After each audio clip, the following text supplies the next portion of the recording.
¿De tu papá? Sí. Los burros. Cuéntame una anécdota de mi papá.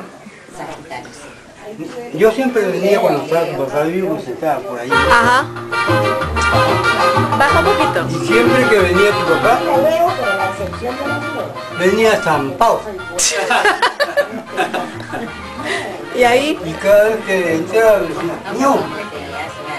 Lo llama el chofer. Y salía y era para pagar. ¿Pero para qué dice? Para pagar. Para pagar. ¿Usted le paga el taxi? ¿Ah, sí? Ya, se gastó su trago.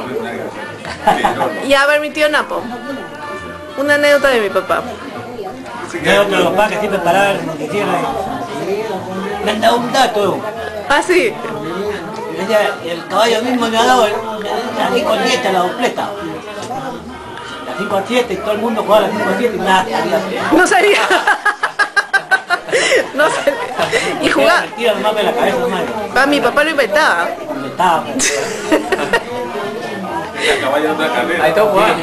Las 5 a 7, ahí está. Ay, mi papá. Chola, tú acuérdate una anécdota de mi papá. Mira, pues charapita, no compra ni pancito. Porque él ya no podía comer pan, pobrecito. Sí, así te Y a mí decía. me quería agarrar del tonto, como yo venía de Iquitos. Recién llegadita. Sí, recién llegadita él pensó, ay, el niñito sin Mira, se va a dar. Ay, ya, disculpa.